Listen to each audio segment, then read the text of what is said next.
All right, good afternoon. Thank y'all for being here. 1-0 in Big 12. Really a quality win over well-coached, good football team. And I think their record at the end of the year will match that. Proud of how our guys fought. Thought they competed really hard. Wasn't perfect, but we did enough to win the game. And we showed improvement from the previous week. Kind of recap the game real quick, and I'll say this. Usually go through the awards and stuff. We gave everybody the day off yesterday, so we just came in this morning, not actually meeting with our players till this afternoon, so I'll hold off on that.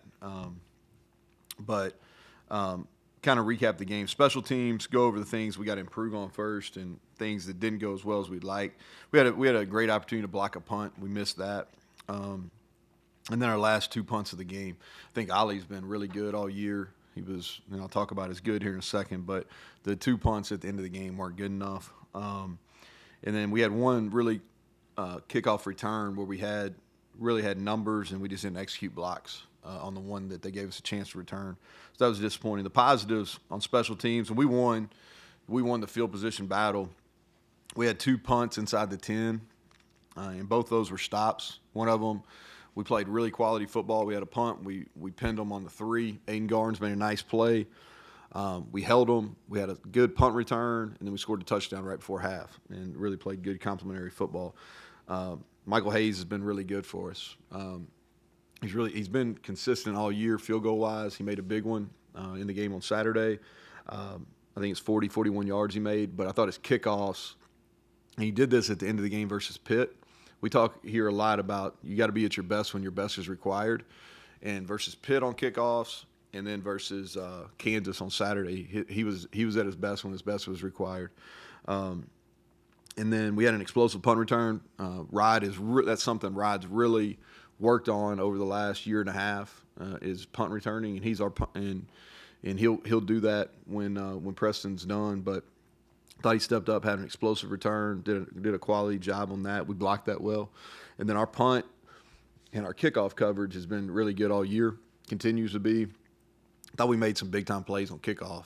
Ben Cutter had a explosive hit on a kickoff. Torres Simmons made an unbelievable play on the last kickoff that they fielded. He took the double team and ran the double team all the way into the returner, made the tackle on the 18-yard line. Just incredible play by him. Defensively, we were scrambling a little bit with injuries, at some key positions. The things that we got to do better is our rush defense. We talked about this after the game. You kind of pick your poison, right? And the thing about our rush defense, and that's a really good running team. Like they're going to run the football versus most people they play. We can't give up that many yards though, and really the good thing about that is it's fixable. We've got to play blocks better. We were down in the middle too much in the run game. We got to play our gap leverage, and we got to use our hands more effectively. And then the other thing is we got to be much better at end of possession downs. We gave third downs, they had too much success.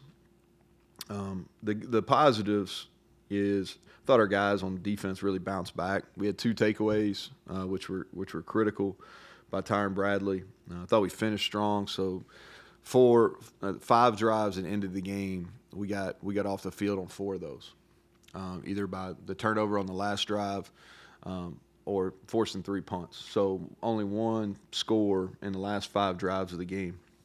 We minimized their explosive pass plays, and we got pressure on the quarterback, and we created TFLs. I think we did a much better job containing the quarterback. If you look at Jalen Daniels' rush numbers, and he's the best running quarterback we've played, but we did the best job of containing him. And it's more of a just staying in our lanes and doing what we're coached to do. I thought Tyron Bradley, obviously, he'll be rewarded, or he should be, by the Big 12. He had a tremendous game, showed up on the stat sheet. But I thought Fatorma played his best game as a Mountaineer. Sean Martin had a really nice game. Anthony Wilson has played well all year, probably our most improved player. And then Josiah Trotter made a lot of plays for us on defense. TJ Jackson as well. He continues to be productive up front. Moving over to the offense, the negatives, two turnovers. And on one of the really on the first pick, I thought that was clearly pass interference, and watched it over and over, and it is pass interference. But the other one, we had an explosive pass play, and we get hit as we're throwing. We got to do better than that. And we just didn't execute in the run game as well as we needed to. We weren't bad in the run game, but we weren't up to our standards and up to our expectations how we plan on running it. And it's fundamental stuff. We're crossing over too much. We're not getting on our IDs are right. We're just not finishing. And it's a team run issue. It's not the O-line. It's not the tight ends. It's receivers. Sometimes it's running backs got to win one-on-ones. We just got to be better in the run game. The positives are we had a bunch of explosive plays. We finished strong. I think we had 3 touchdowns in our 2-minute offense. Really good on end of possession downs.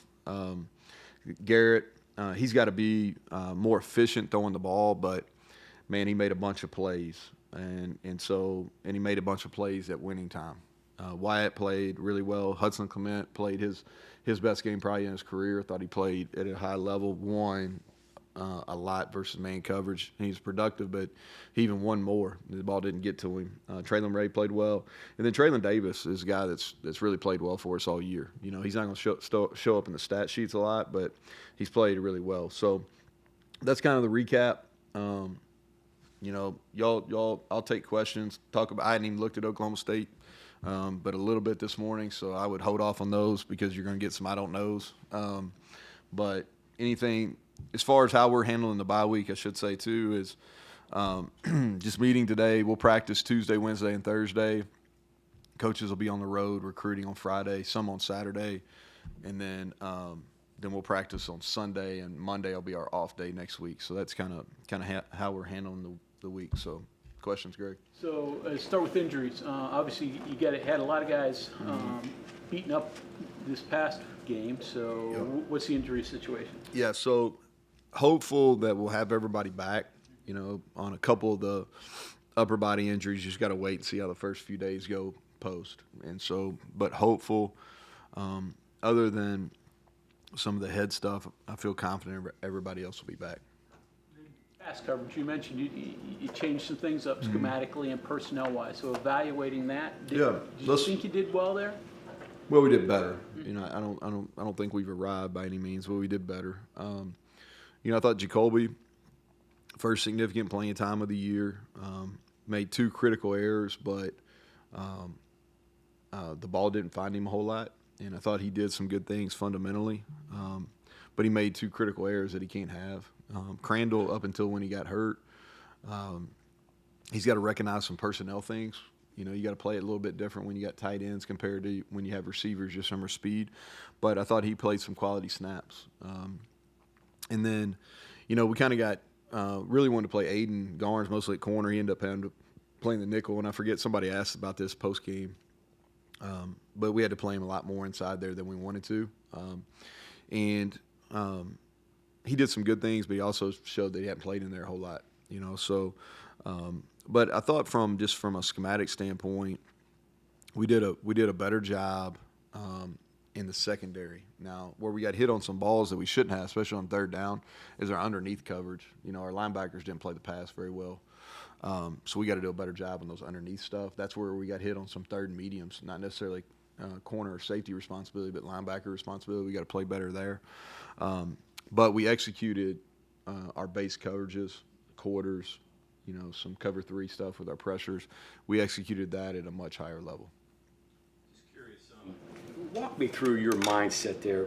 5:39, the convoy goes past you for the touchdown. You're down 11. You got to thread the needle and extend the game. Just walk me through the anatomy of a comeback here. Yeah, so, the reverse really directly ran right in front of me. Yeah, and when Ty let the ball get outside of him, it was over. That was our edge of our defense, and he didn't play that very well. But so you go into you got to play for 2 possessions, and so you immediately have to go into a 2-minute mindset, even though there's 5 minutes and change, because we had all our timeouts. So immediately scored. I tell Garrett, I tell our guys, hey, we're in 2-minute mode, and we're going to go for 2. So when we score, we'll go for 2 on this drive. And it's important to let those guys know so when you score, they know immediately to get in our huddle and be ready for the next play. And so we had not ran the ball on the opening drive after the lightning delay. We had two really good plays that we didn't fit up very well. And so I knew we wanted to get into kind of some spread stuff, and either he was going to complete passes or he was going to run around, and we were going to hit some scrambles, and because they were having issues with that, right? And they were playing a little bit more man coverage than I thought. And so if they were going to play man, okay, then they don't have very many eyes on the quarterback. So we go into 2 minute.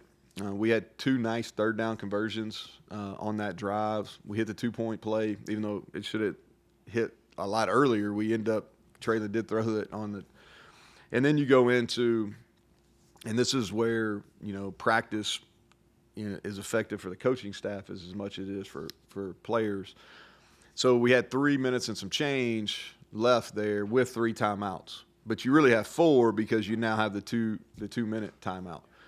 So what you do is you really don't want to start using your timeouts until around 2.5 minutes. And so we didn't use they ran it on first. We didn't use it.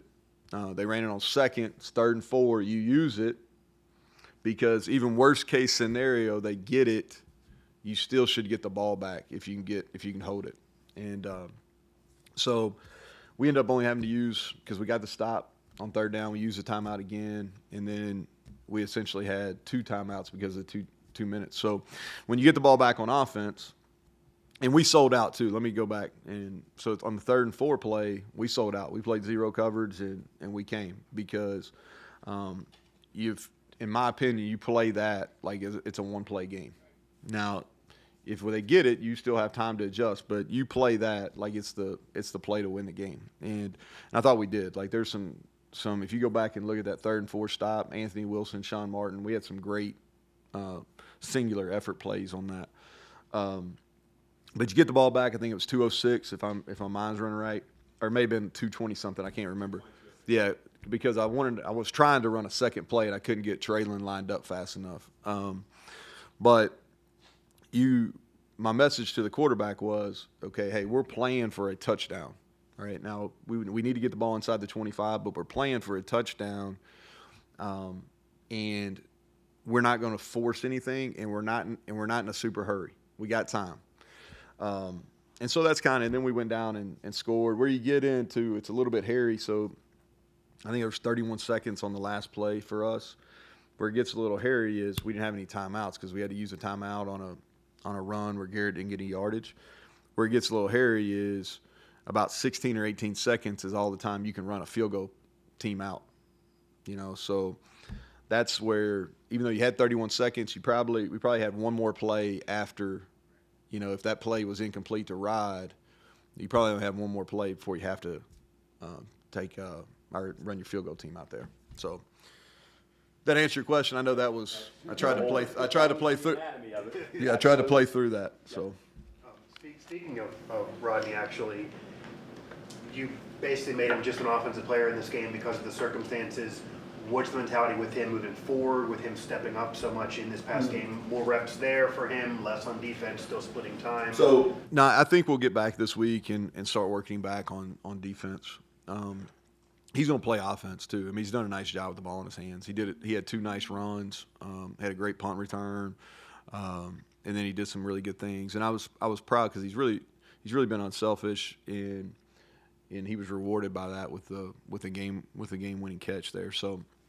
But we'll get him back in the mix defensively this week, and with the expectation we'll get some of our receivers back too.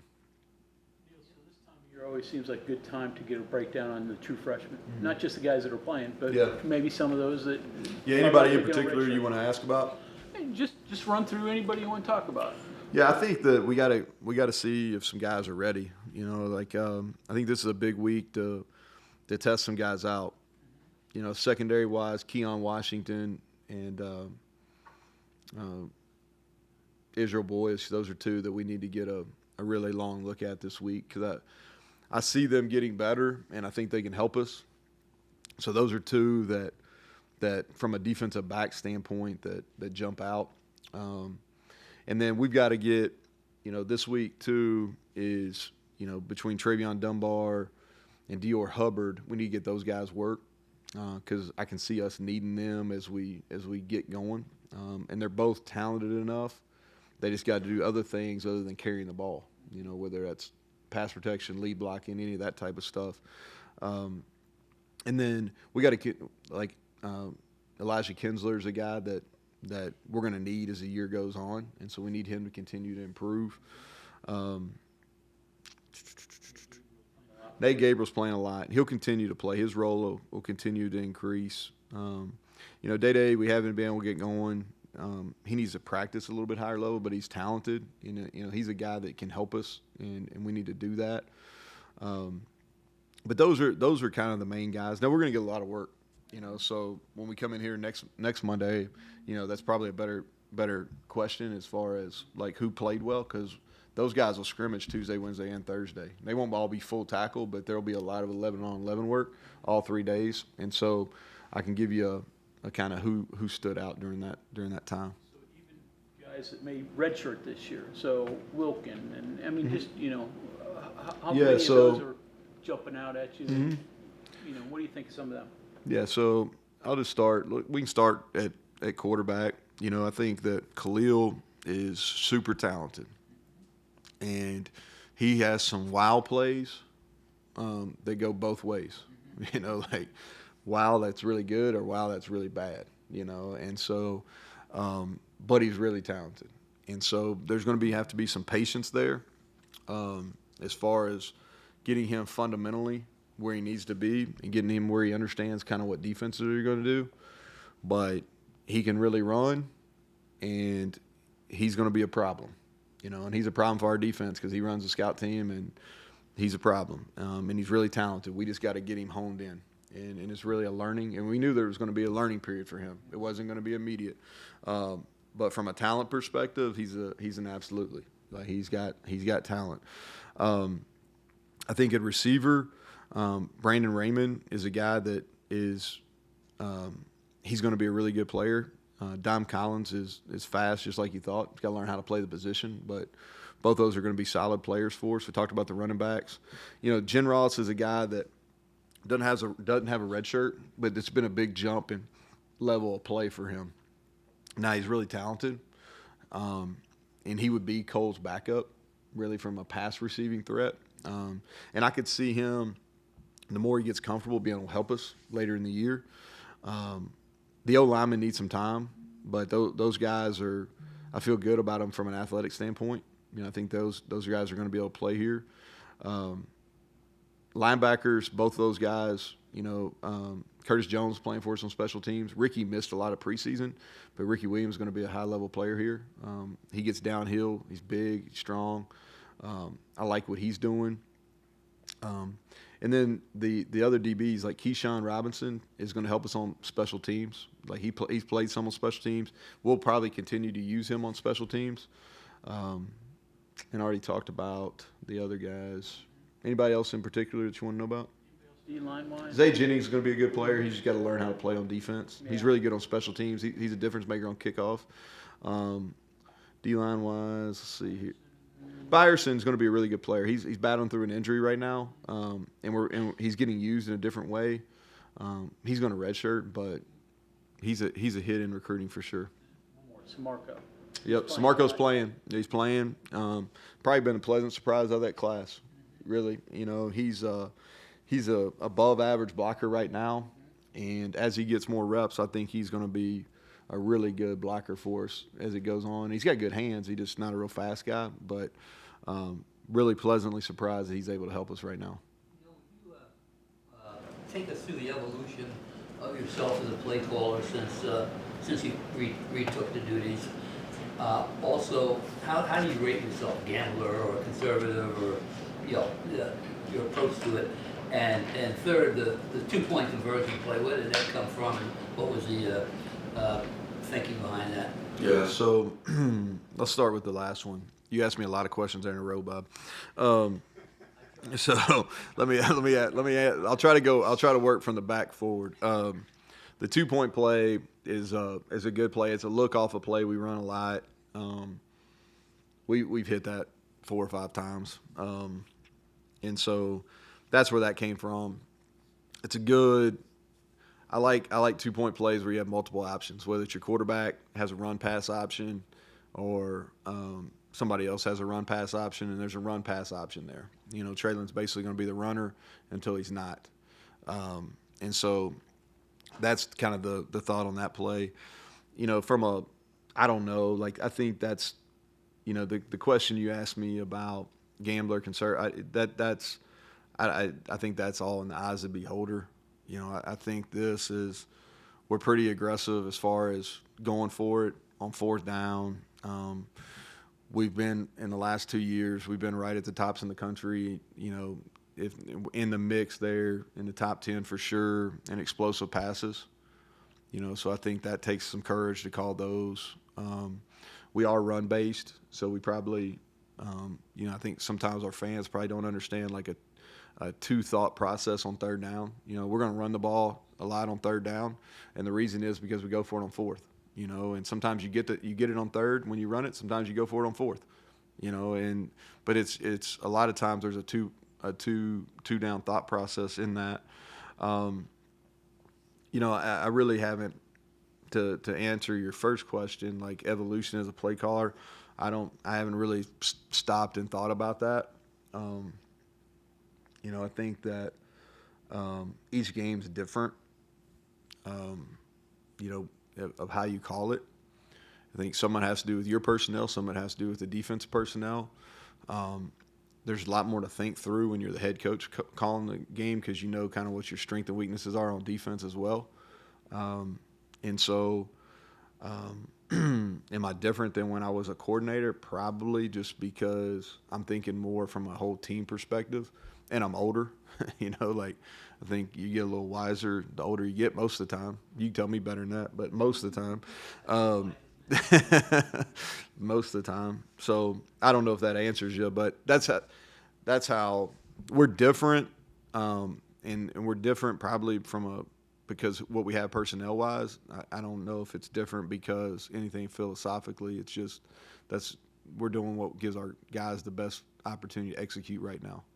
On the break play, you say he takes the ball, he's a runner, and He's a runner until he's made the throw. he almost made it to the sideline there. Huh? Yeah, he could have. Yeah, he could. He probably should have thrown it a little early, but it worked out. So Cole made a great catch on that. Really, I mean, kind of a play that probably is not talked about enough is that's a really difficult catch that Cole Taylor made there. Off of what Bob said, though, how do you deal with the unpredictability of your quarterback?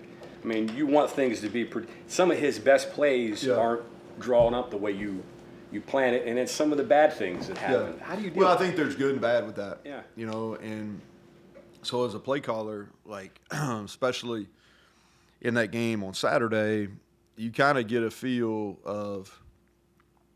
I felt like our best opportunity is just to spread them out and use plays where it's basically 1-2 run. Now that's not always the best, and so you allow him to be who he is. Now there's some things that he does that are really frustrating to me, but he also does some things that, like, I'm not coaching him. Like, I can't coach. You know, like I can't coach him to break tackles. You know, I'm not. There's some things. So I think it's give and take. So I don't get like really frustrated. You know what I mean? Like I don't outwardly get frustrated. Like when we decide to do some things, like I know there's going to be some latitude taken by him, and so like I just got to be okay with it. You know, like we got in that 2-minute mode the other day, and I'm like, hey, you know, this is what we're going to run, and if you pull down and run, that's fine. Just get your eyes where they're supposed to be. You know, and the kid makes plays. He's a playmaker that can continue to be better as a passer. The message to Garrett and the coaches, let's figure out how to make Garrett the best version of himself as opposed to being the best quarterback. Nah, you know, he does some things like if he would consistently do what he's supposed to do with his feet, he would be at a higher completion percentage. And so from a coaching perspective, look, I'm good if he's going to run around. I'm fine with all that. But when the play's in the pocket, let's be fundamentally sound. And so that's what he's got to get better at. Now, he throws the deep ball extremely well. You know, I'm talking about all kinds of different types of deep balls. He throws those really well. But he's got to, in rhythm throws, he's got to make sure his base stays the way it should be. Do you think your assessment there, Garrett, could you say that about a lot of quarterbacks in today's game? I mean, Yeah, no doubt. That's what the game is not. I think sometimes people want to really, hey, this is what high-level quarterback play is. This is like, to me, like it's about scoring points. Are you scoring points? Are you moving the ball? Are you moving the chains? You know, and so like Garrett does it very similar to like watching Lamar Jackson yesterday. You know, and I'm not comparing Garrett to Lamar. I'm just saying though, like Lamar Jackson, probably the best running quarterback ever in the NFL, and he does it different than the guy that was calling the game and Brady, right? But Lamar Jackson still pretty special, you know, and so there's, as the game continues to evolve, I just think the quarterbacks have a lot more freedom, and like I'm comfortable with some of the uncomfortableness of just like playing backyard ball sometimes. the game evolved in some part though because, I mean, there's just not many. I don't know. I'm an old guy. There's not many Dan Marinos around anymore. Yeah, well, You know, I mean, the quarterbacks are different now, so the quarterbacks are different. Coverages are much more complicated too. You know, like there's a lot more like matchup, kind of like, use a basketball term, like a matchup zone. People, you know, and people are confusing the quarterbacks. It's harder to play that position. There's better athletes rushing, you know, so like but I think that going back to what John was asking is what we did on Saturday always going to be the answer? I would say probably not. But on Saturday it was the best answer because we just spread them out, and we got some guys in some favorable one-on-ones, and we opened up a lot of running lanes for him when he wanted to pull down and run. In that regard, you said this is hard to do after the game, but is it tempting not to just spread it out and run 2-minute all the time, considering the success you have with that when you do it? Yeah. So if you do that all the time, you make it really, really hard on your defense, first of all.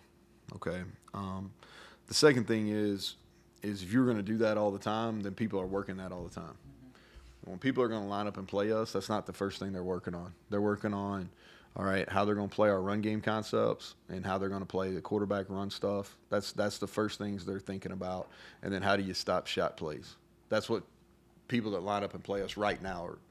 Now, they probably get to the 2-minute stuff later in the week, but at the very start, they're going to go, all right, how are we going to limit the run game?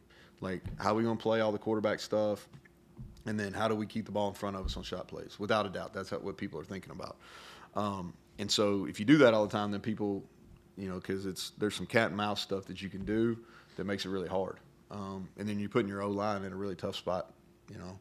But now that you have a bye week coming up, obviously, is there anything that makes this schedule this year different because you have a second bye week coming up? Do you like that, having the double and just thoughts on the double bye situation now? Yeah, I think it happens every 3 or 4 years. And I think it's a positive for us, you know, just because, you know, our schedule, the way it plays out is we play 11 really good teams. And so, you know, I think it'll help us. You know, we've got a really tough stretch coming off this bye week, and this gives us an opportunity to kind of catch our breath a little bit, get healthy. And then we got a tough stretch, you know, in between the 2 bye weeks, we got a tough stretch. And so we'll take it. I like it. I think the first one comes at a good time. The second one comes at a good time. You know, how do you feel your wide receivers have done against man coverage? Man, we won a bunch on Saturday. Yeah, we won a bunch. You know, like I said, Traylon Ray really got grabbed. I thought egregiously on the interception. That one sticks out to you as far as not winning, but it's hard when they got the back of your collar, you know. But we won a bunch. That's the best we've done against man coverage this year. Coach, to clarify, when you were talking earlier about getting guys back, is Burks among that? Or- We're hopeful. I know more about those situations take, you know, upwards of 5 days to kind of get a good picture where it's at. I would say hopeful right now. We'll see how he does. Did you get a chance to talk to him? Did he give you an explanation of what? No, you know, he just it was a injury that he took during a play, and it really didn't affect him until he was on the bench, and that's kind of when the situation occurred. Is Jordan going to stay up in the box? Yes, he'll stay up there. How beneficial of the snaps they gave him? Yeah, well, we really felt like after coming out of spring ball that he was going to be able to help us. And so when Eddie got hurt, you know, we were really planning on playing him and kind of easing him into it, and as his role would increase this year. But he got fast-tracked once Eddie got hurt, and I thought he did. He got one. He tried to play behind one block, and it hurt us. But the rest of the plays, he was positive. He was a real positive force. Like, he got good push. They gave us the ability to play Hammond into the boundary some more. And so he'll continue to play. I'm excited about him. I really am. I mean, I know you don't get a chance to watch every single game. Outside of the Cincinnati-Houston game, every Big 12 game so far seems like it's come down to last quarter, last possession. That's the way it's going to be. Yeah, I mean, what makes a difference in those games? Composure, experience, love? Well, I think there's a lot of different things. I think home field advantage matters in college football. So I think that's one thing that's pretty consistent. Not always the case, but it's pretty consistent. And then, and our league's going to be that way. And we got really, I think the coaching in this league is at a high end, and there's not a huge talent disparity as far as between 1 through 16. There's just not. And so games are going to come down to the end, and a lot of times it comes down to special teams, and it's really not who makes the big play; it's who doesn't have the big negative. And then your turnover margin is always going to be, and then I think the other indicator in our league is going to be who can run the ball. You know, it's a little bit different. You look at our game, but I think if you look at it over the course of the year, it's who can run the football. A lot more gray hairs going around. Well, I think everybody knows that. You know, I think if you read all 16 of them today, whoever's doing press conferences today, I think that's the expectation.